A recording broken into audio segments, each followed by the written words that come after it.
Good afternoon and welcome again to the Veterans Forum. This is a program that this station is doing in collaboration with the Library of Congress. We're interviewing veterans, male and female, from all of the past wars, from World War II on up, who have a story to tell, but more important, that they will share with us. We have another such interview like that today. Today is the 26th of September, 2007. We're here at the studios of Pittsfield Community Television set. Here we go, Bobby. Today's guest is John Sisson. For the record, John, would you tell us your name, dates of service, and the branch of service? Well, my name is John Sisson, and I enlisted in the services, I guess you call it the Army Air Forces at that time, but it's now the U.S. Air Force, in September of 1942. And I stayed in service until about August of 1968 when I retired.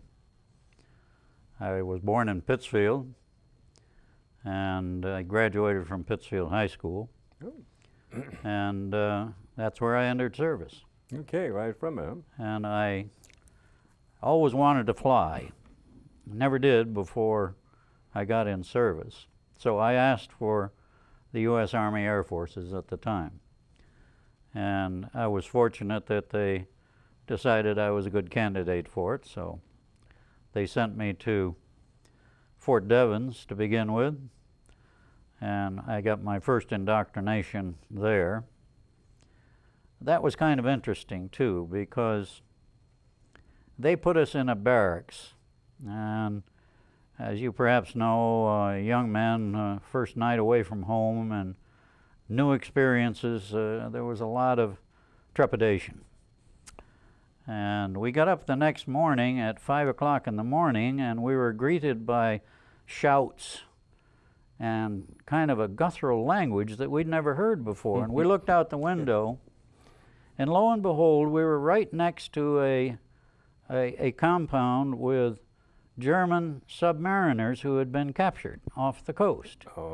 And they were having a soccer game at 5 o'clock in the morning.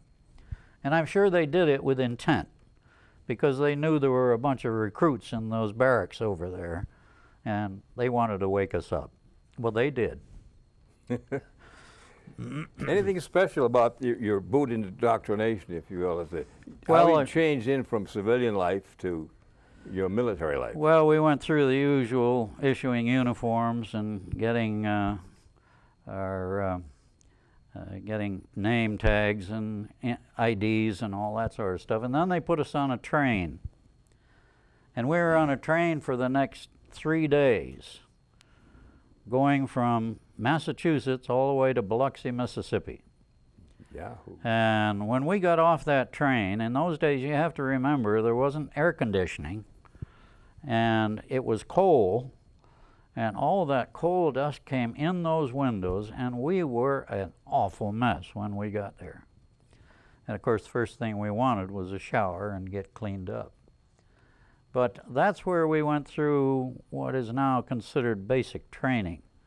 They have special bases for it now, but they had us marching around in the sand dunes of Biloxi, Mississippi at Keesler Air Force Base. Yeah, okay. For the next 3 months, and we got our fill of that. And then in the meantime, I had put in for aviation cadet training. And so after I was through with basic training, they didn't know what to do with me, so they made me a drill instructor. Well, that was a lot of fun. I got to yell out the orders, you see, but that got kind of old after a while. And then they sent me to weather school. And believe it or not, that's something that has stayed with me to this day, learning something about the weather. So it was a nice interlude. Good. I really enjoyed that. And then I went on to Maxwell Air Force Base in Alabama for what was then considered cadet training. And that lasted for about 3 months. And we did all kinds of studies, traditions of the service, and all that kind of stuff. And we did a lot of marching too. And then they assigned us to basic training. And in my case, it was Lafayette, Louisiana. And they were flying PT-19s, which is a open cockpit, double cockpit, low-wing monoplane. And that was a lot of fun. A PT, was a primary trainer? Primary trainer, yeah, okay. PT, yeah. And I soloed in just about 7 hours, and I was having a lot of fun because they would teach us aerobatics, and we'd go up on the Louisiana countryside, and we'd do spins and all that kind of stuff. And then one day the base commander tapped me on the shoulder and he said, "I'm going to give you a check ride." And the base commander was then a captain. And so he took me up, and he pulled the engine off on the way up, and he said, "You've had an engine failure, so land this thing." Dead stick? Dead stick. So I did a perfect dead stick landing in a field. And I passed that all right. But then he took me up higher and he asked me to do an Immelman. Well, that's where you reversed your field. I'd never been taught that. I didn't know how to do it. Well, same when you were a DI. Well, I know, but Seat of the pants. he got kind of irritated at that I didn't know how to do that. And he said, "Well, do a loop, you know." I didn't know how to do that either. So he said, "Take me down." So I took him back to the base, and he put me before a team of officers, and they said, "Well, we'll wash you out for lack of progress." So I washed out of basic flying. Ooh. But fortunately, they sent me back to Maxwell Air Force Base, and I went through another period of training, and from there they sent me to San Angelo, Texas to be a bombardier. And I was very successful in that, and I graduated in January of 1944 as a brand new second lieutenant. So that's what my training experience was all about. So It was a lot of fun. It really was. But then they decided that they needed us overseas, so they sent us to Apalachicola, Florida, which is down on the Gulf Coast. And there we got training in aerial gunnery. And in those days what they did, they took an AT-6, and that's a single-engine monoplane, an advanced trainer, and very maneuverable, very good airplane. And they attached a sleeve to it, and the pilot would fly it out over the Gulf. And we'd go up in well, it was a Lockheed twin-engine bomber, A-20, I think it was, something of that sort. I've forgotten the exact designation. And we had 30 caliber machine guns, and our bullets were painted with a color that we had been assigned. Okay. If you had green, then if you found green on the sleeve, then you hit it. That's the way they figured it out. So we blasted away at that sleeve, and it's not as easy as you think. And we didn't get very many hits, but we had a lot of fun doing it. Spent a lot of ammo too. Oh, we spent an awful lot of ammo, and we got to the point there was so many spent cartridges on the floor of the aircraft that we were slipping and sliding on them. Ball bearings. Yeah. But we got pretty good at it, and we didn't shoot the airplane down, so that was a good thing. Though they have had some of those tow airplanes come back with bullet holes in them. Oh yeah, yeah. I had one time a guy told me that he somehow they cut the tow line.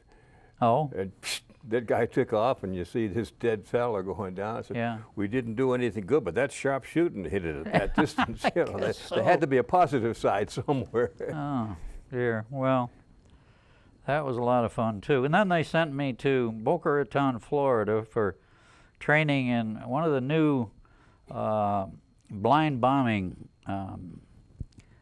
radar sets. and this is called an APQ-13. And what it was is it had a scope that was set up in the radio room of the aircraft, and it had a ring that came up on the scope, and you could see the outline of a city. And if you took one of these charts that had a city on the back of it, such as this happens to be Vienna, you could get the outlines of it showing up on the radar scope. And then you could vector in to where you think your target was, and then you could drop when you think the crosshairs of the bomb site came across that particular point. Very rudimentary. Nowadays, of course, everything is digital and electronic, but this was one of the first efforts to do some blind bombing when you had a cloud cover under you and you couldn't see where you were. So we learned about that in Boca Raton, and then they sent me to Norfolk, Virginia, where I picked up a brand new B-17 and a crew. And from that point on, we were supposed to go overseas as a crew and fly our missions as a crew. And we went from there to Bangor, Maine, and then from Bangor to Goose Bay, Labrador, and from Labrador on to Terceira in the Azores. And we took off from the Azores to go to French Morocco. And mind you, we had a brand new B-17, and it was all equipped with guns and bomb sight and everything, except there wasn't any ammunition. Oh, unloaded. And I was, of course, flying up front because I was the bombardier and that was my position. And we saw an airplane coming at us, and it was a gull wing kind of aircraft, and we looked at that, and we'd had aircraft recognition drummed into us during our training. Turned out to be a Stuka dive bomber. That's the German. Yeah. Well, he was going out apparently on a reconnaissance mission, and he wasn't interested in attacking us, which is a good thing because we didn't have anything to fight with. So, but it was our first time seeing one of the enemy, as it were, and he was very distinctive, so there was no question about what he was. And they were a very important airplane as far as the German Air Force is concerned. But we landed in French Morocco and refueled and stayed there a few days and saw some of the, saw Marrakesh, which was the principal city there.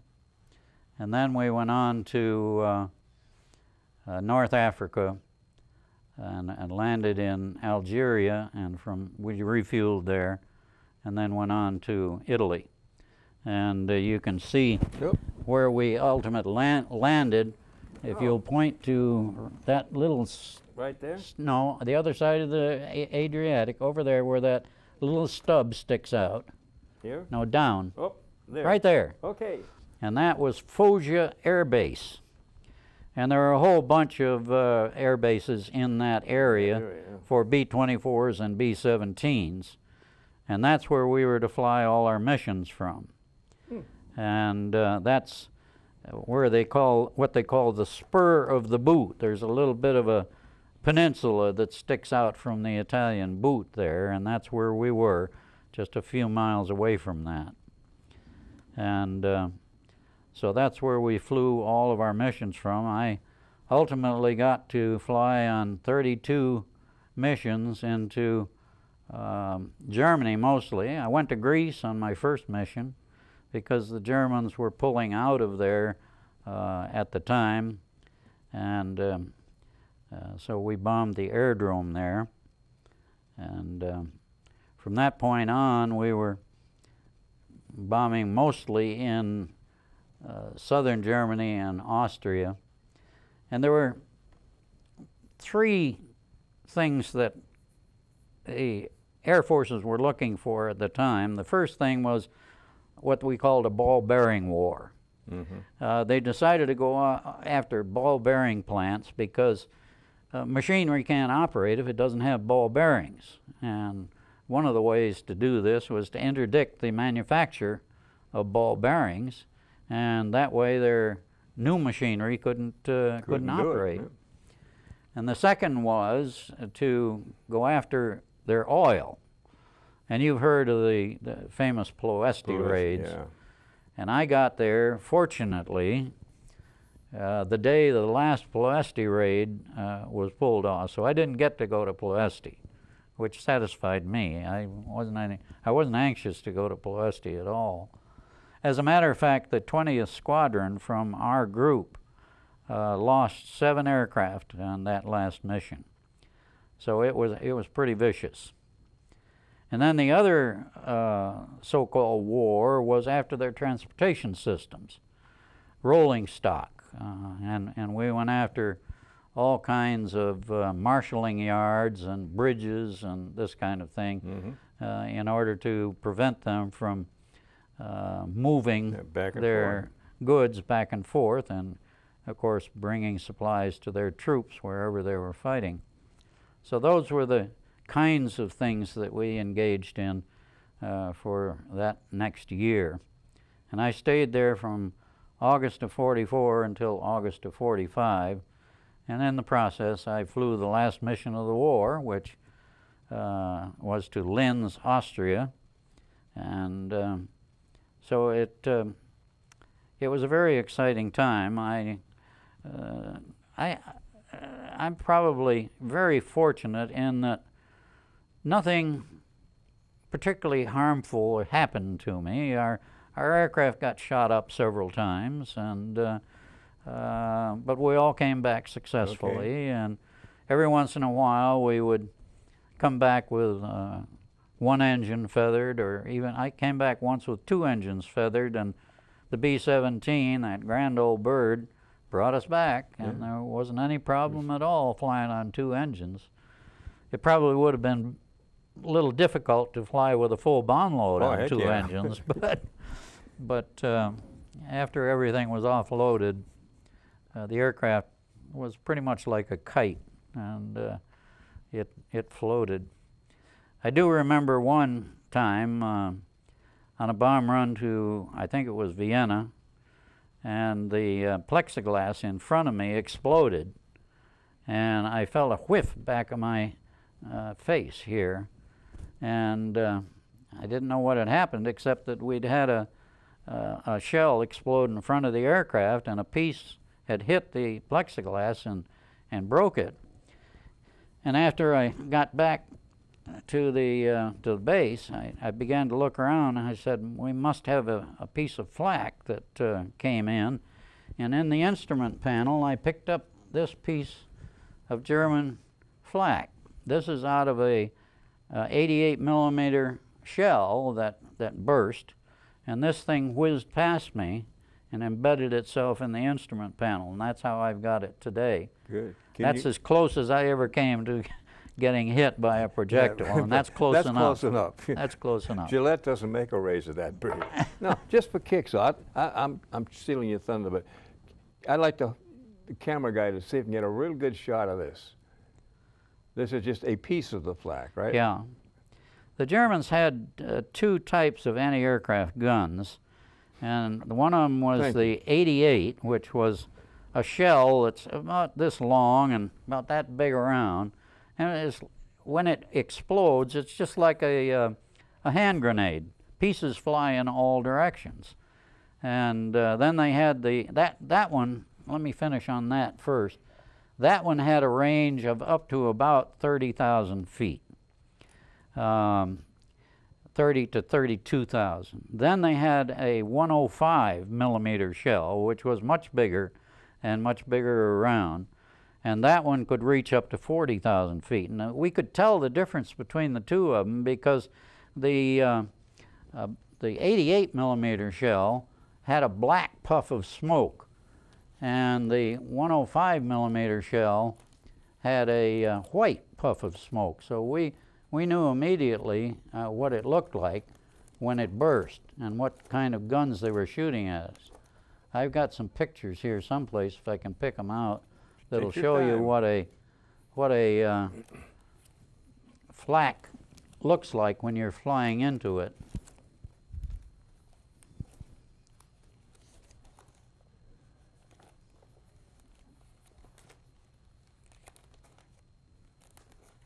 You're zipping through a lot of history there, huh? There is a lot of history here. These are a lot of bomb strikes and this kind of thing. But wherever that is, it's in here someplace. It's quite a good picture, really. What was your max altitude when you had a bomb run? A certain level you had to stay at? Well, we flew mostly at 30,000 feet. Here it is right here. This is a picture of what it looks like when we went into a bomb run and went over the target. You can see these puffs of flak, and that's what we flew through. One of the things that they did for us when we were planning a mission was to take us to places. Where's that pointer? Here's your pointer. They would, all of these little circles here on these maps indicate areas where there were a number of anti-aircraft guns. So obviously the thing to do was to avoid those. So when they planned a mission, they would take us up to an area where there weren't any guns, and we'd avoid them. And you can see this is going through the Alps.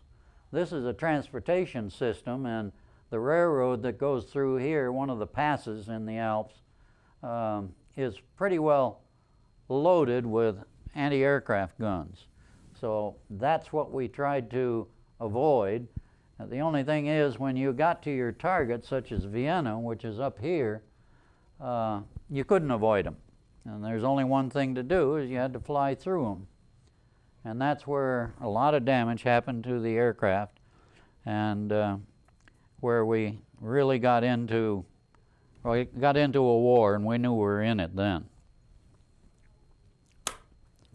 Now, did you ever have any escorts, if you will, by the Tuskegee guys? Yes, we did. In fact, most of our missions, we had an escort from the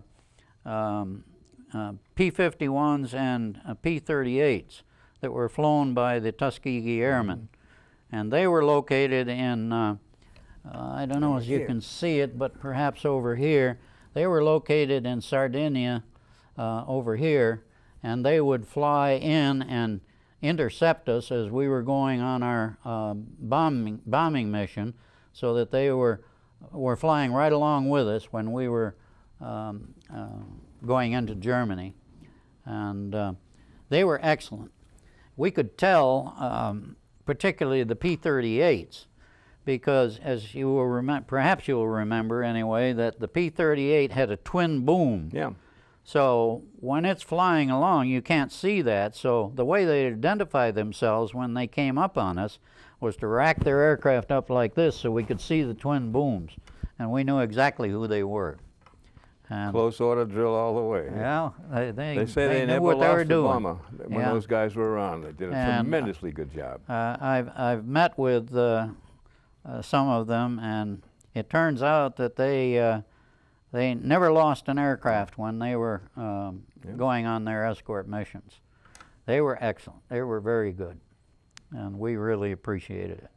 The P-51 was a little bit different, and it looked very much like an ME-109. So it was real hard to tell what it was, but it had a scoop, an air scoop underneath the belly, and if you could see it in silhouette, you could tell what it was. But if it was coming head on to you, you couldn't tell whether it was an ME-109 or a P-51. That must have got the gunners a little excited. Yeah, it does. It's a little dicey at that stage of the game. We also had a thing called lone wolf missions. That's where we'd send up a single aircraft, and usually at night. The idea was more psychological than any damage that we might inflict, because whenever an aircraft comes droning overhead in a war situation, it keeps the people awake because air raid sirens go off and they have to go to air raid shelters and this kind of thing, and it tests the nerves. It keeps them on edge, and of course they lose sleep, and so they're not productive, and the psychological part of that is more important than any damage that one aircraft might do. And I had 2 of those missions, and on one of them, it was rather interesting. We had a rudimentary kind of radar detection system installed in the aircraft so that if a night fighter came anywhere near, a yellow light would go on a panel. And at that time, the pilot would do violent evasive maneuvers to get out of his range or his cone of trying to get at you. And so he'd dive down to a different altitude, or he'd go off to the side, or one side or the other. And we kept this up all night long because there was a German fighter on our tail most of the time. Oh, you weren't had escorted single guy? No, not at night. It was just one aircraft. And it was interesting because when you do that violent evasive action, you use up an awful lot of gas. So when dawn was coming up and we were on our way back, we were out over the Adriatic, and there wasn't any danger of the fighters getting that far because they had limited gasoline and they couldn't stay up very long. But we decided that, or the pilot decided that we might not make it back to base. We didn't have enough gas. Just jettison stuff? Well, no, we didn't. He was trying to stretch it, and he asked all of us to get into the radio room and see if he could make our base, but it turned out that all 4 engines quit at the same time. Ooh. They just plain ran out of gas.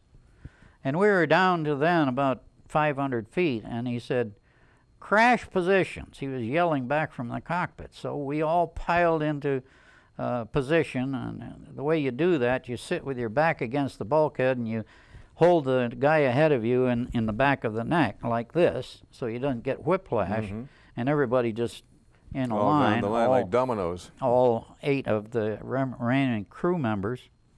And so we crash landed, and it was funny because it was in April, and the ground was soaking wet, and we were in a big field. And it was just like an otter slide. Yeah. The mud just piled up all over the place, and we finally came to a stop. And nobody was hurt. Was this But it? this is what it looked like. This is what the position that we wound up in. And of course the props got bent and the wheels were up, so the pilot was on his last mission.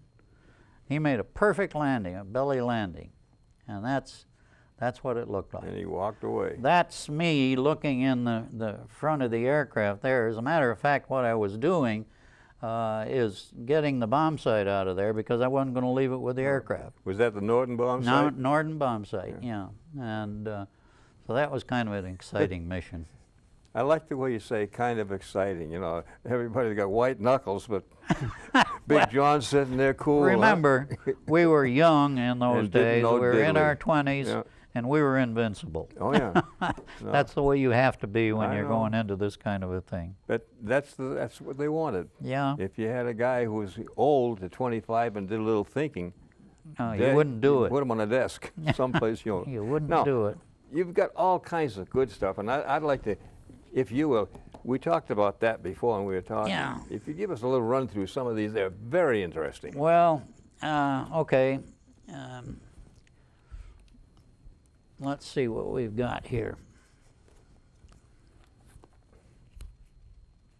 Oh, while you're doing this, do you ever keep in touch with any of the old crew, or is that? Yeah, as a matter of fact, in 2 weeks I'm going to Houston for a reunion of the 2nd Bomb Group.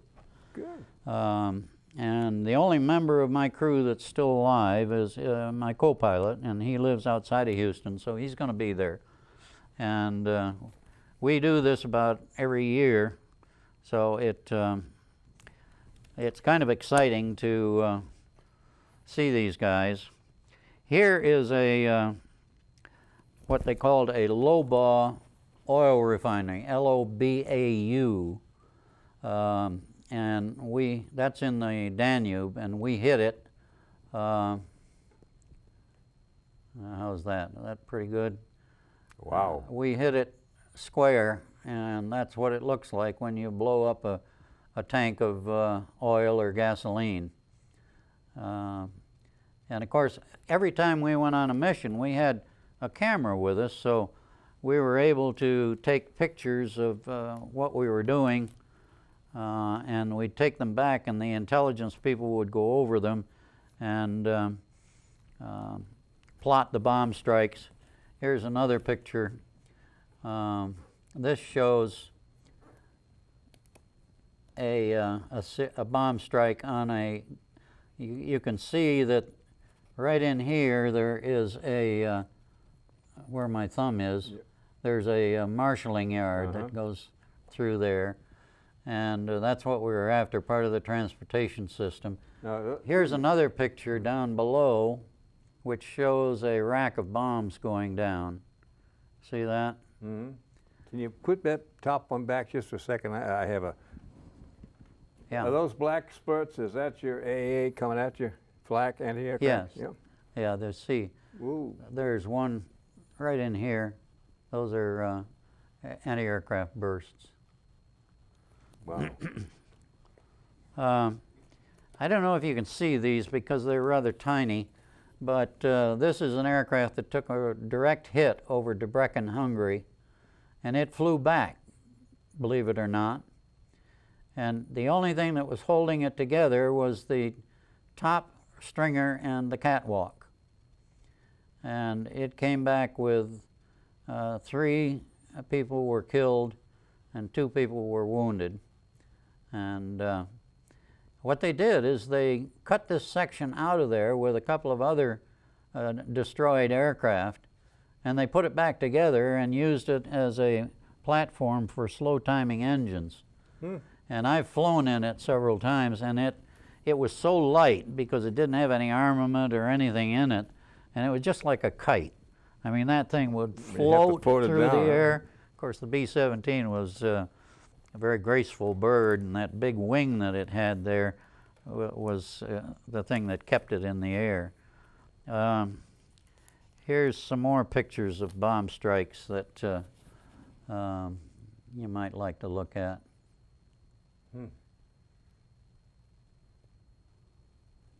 Is that the bottom one? No, here's another one. Wow. This one happened to be on a snowy surface, and you could see the railroad running from right to left across that, and that's what we were after, and we hit it pretty good.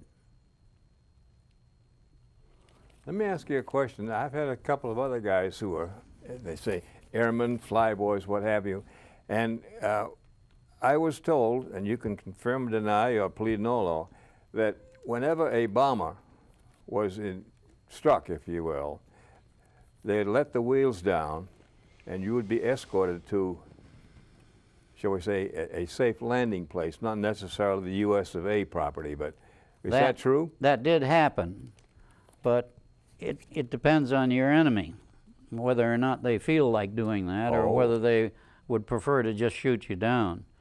Well, one of the things that happened with the Germans is that we did so much to cut off their supply of fuel that they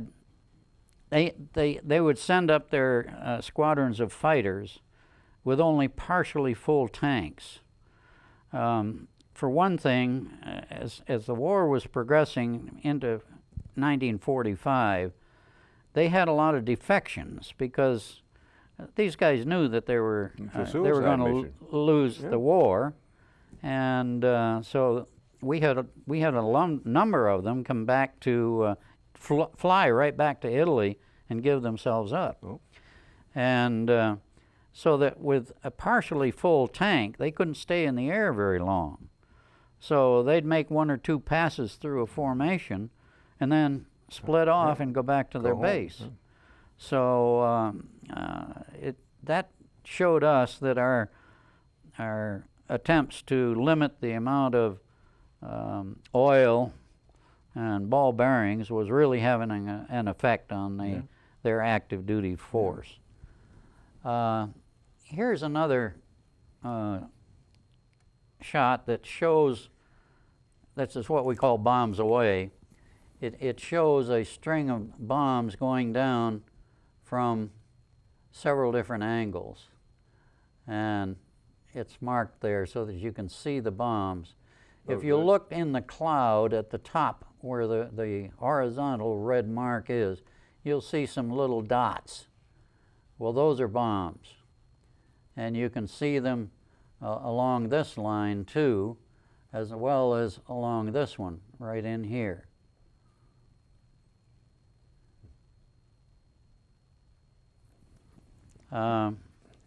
This is a bomb plot that is done by the intelligence people.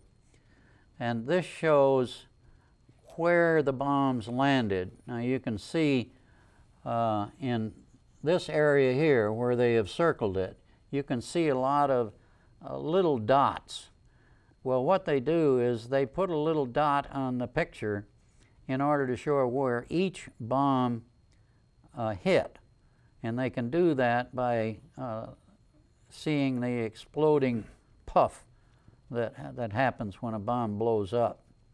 And so they were able to then analyze the effectiveness of our bombing missions. Wow.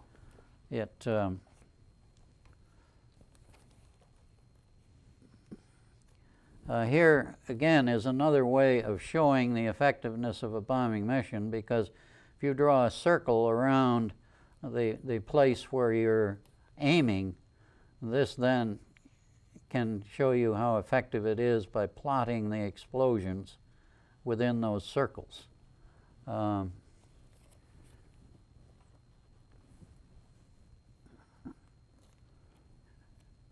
Here is another one. Here's a release of bombs over the Floresdorf refinery, oil refinery. You can see the bombs in this picture. They're over here, and you can see them clear way over here. You can see them there. And then there's a cluster of them right there. This is the way a mission is plotted. This was originally secret information, but it isn't any longer. But this shows you how the planners plot a mission from its start at our base up, in this case, to Vienna, Austria, and then the return back to our base.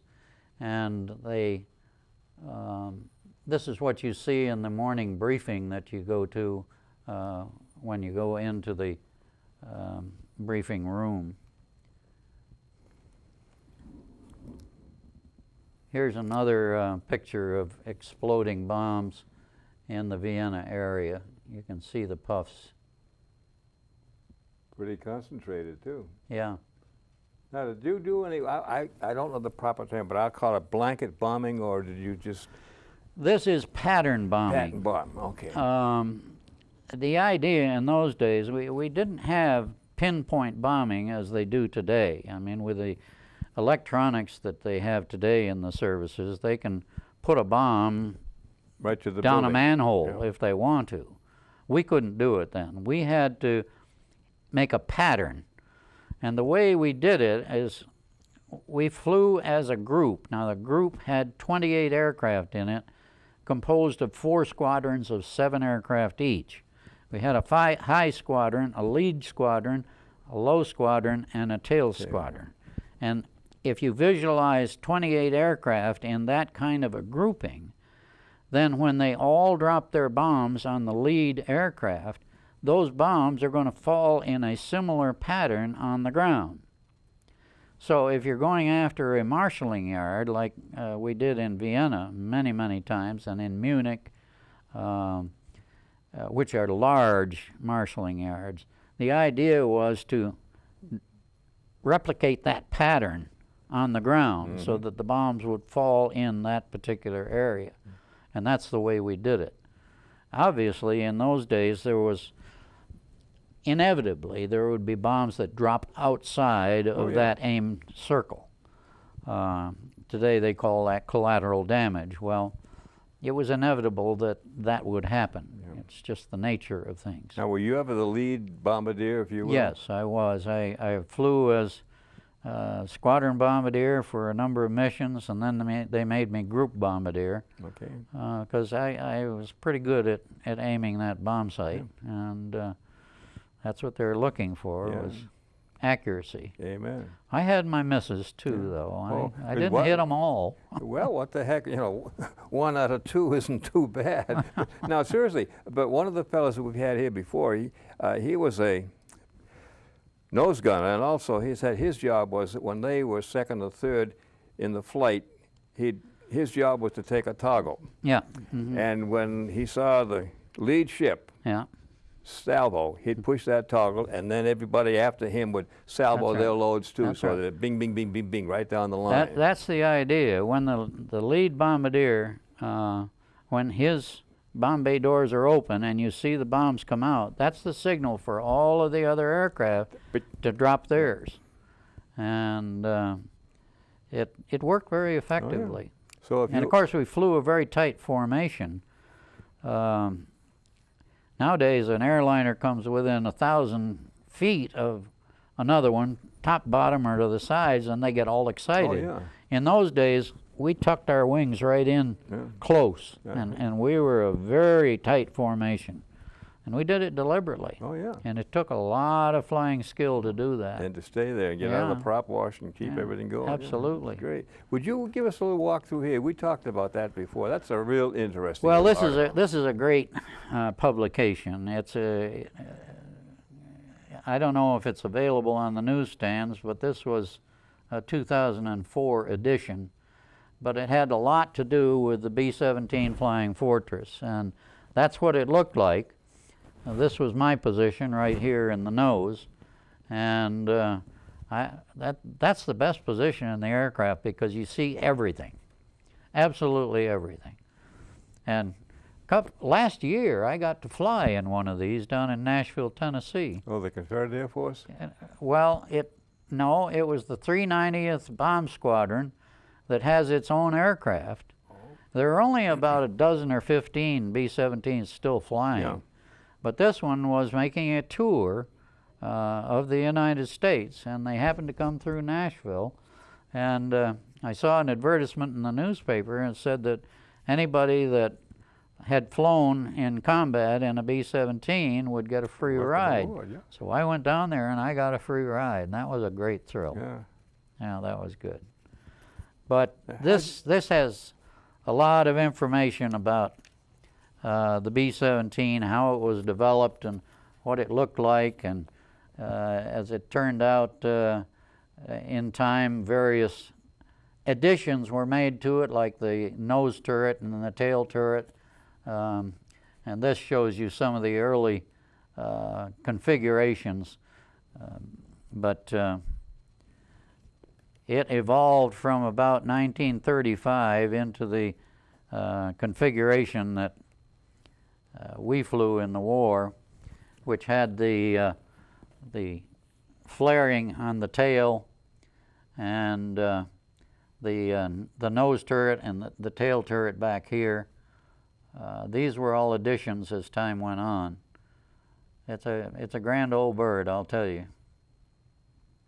One thing I've noticed, every one of you guys who's flown a different ship, that's the best thing that ever took off and landed under control. That may be, but you know, when that thing brings you back, it's heaven from missions, and it does it repeatedly, then you sort of fall in love with it, as the expression goes. Yeah, you can't help it. That was your No. ticket to glory. Now, after things quieted down and the war was over, what did you do? Did you continue in the service, obviously? I stayed in the service. I thought that they were going to send me to Korea at one time in 1951. Turns out they sent me to Newfoundland. Ooh. At that time that we had, you remember the Cold War between Russia and the United States. Mm-hmm. Well, we had what was called the DEW line, the early warning DEW line that stretched all the way from Alaska, clear away across Canada, over past Greenland, and over to Filing Fours, England. Mm-hmm. And they had early warning stations all the way along this so-called DEW line, distant early warning, yeah. DEW. And so they sent me to Newfoundland, and they didn't have a flying mission, but at the time they were building Thule Air Base at the northern tip of Greenland. So they made me a supply officer. I didn't know what a supply officer was supposed to do, but I had a good sergeant, and he knew what it was all about, Yep. so he guided me very expertly. And what we were doing was issuing cold weather gear to all of the Arctic contractors that were building Thule Air Base. So I put in a 2-year tour there, and then they sent me back to Keesler Air Force Base, of all places. I'd been there back in 1942, so it had blossomed into a regular base by the end of the war and afterward. And so they made me, well, I better go back a little bit. When I got into the service, I was assistant cashier at the Lenox National Bank. So I knew something about money and banking. Yep. So they decided that they would put me in the accounting and finance division.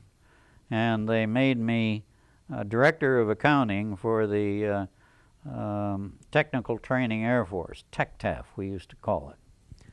And I spent 5 years at that.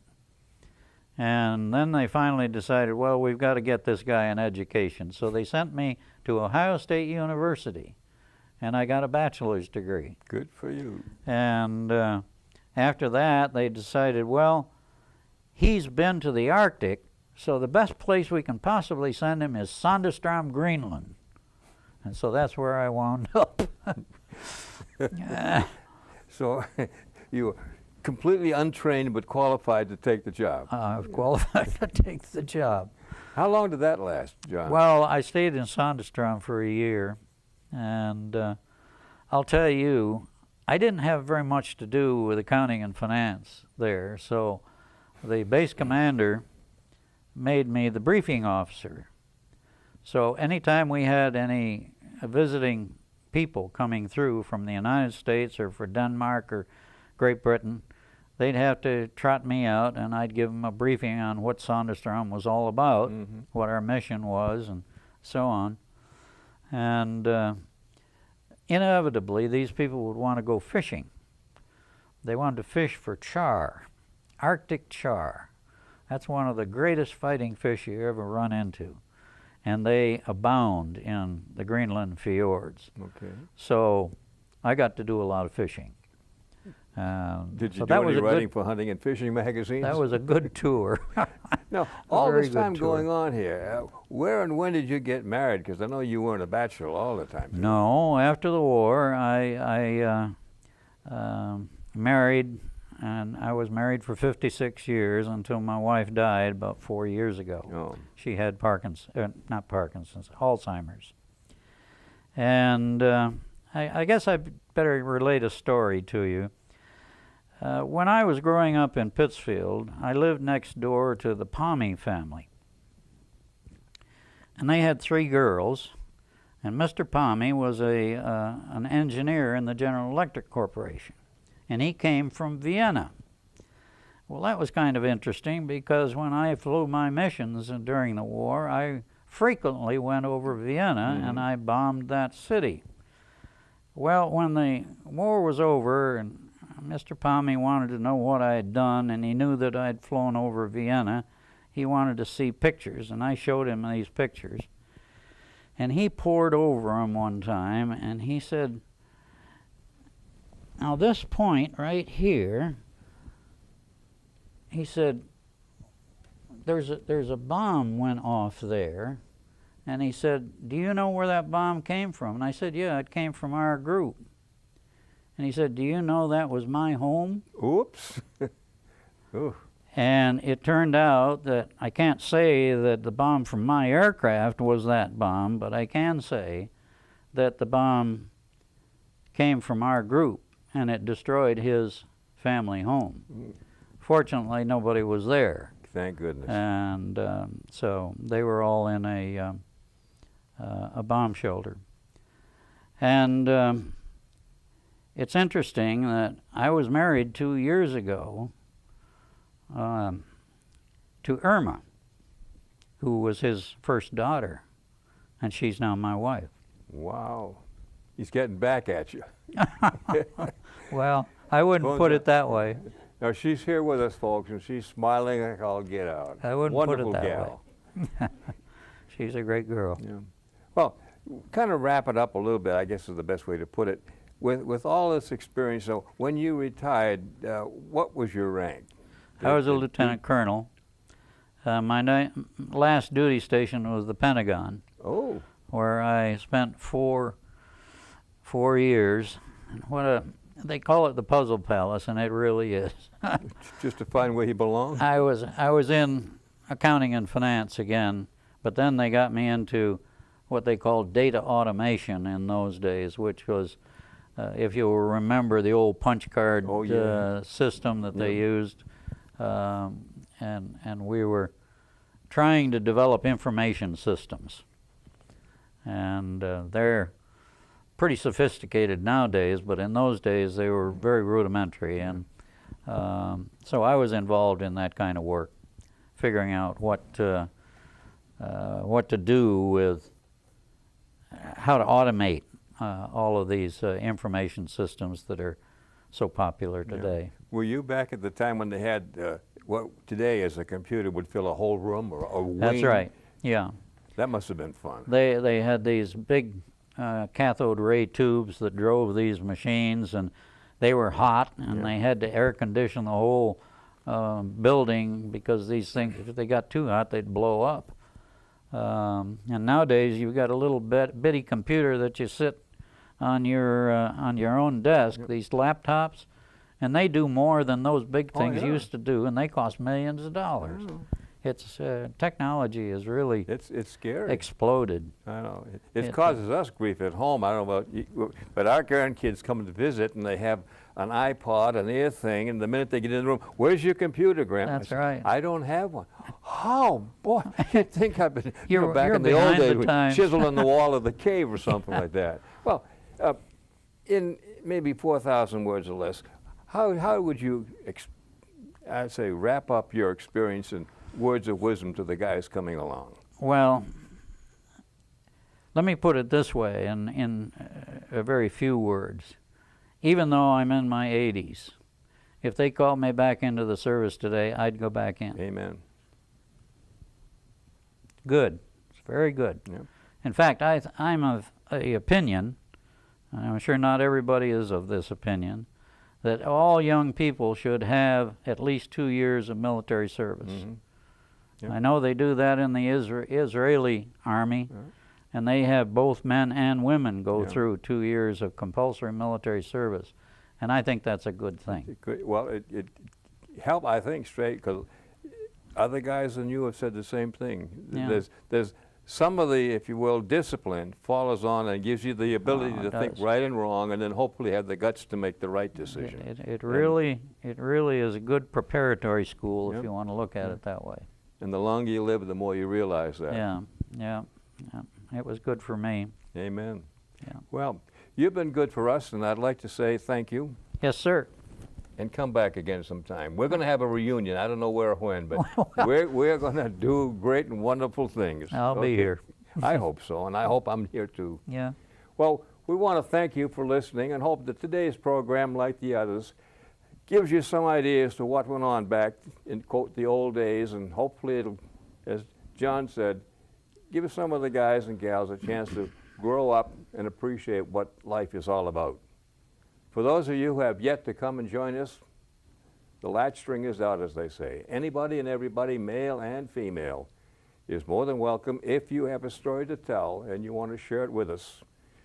Me, Bob Stevens, ask anybody. I guess I'm getting to be like the sign over the door exit, but I'm here and I'll do anything I can to make sure that you get a fair shake and you have a good time doing it. Thank you for listening, and we wish you good health.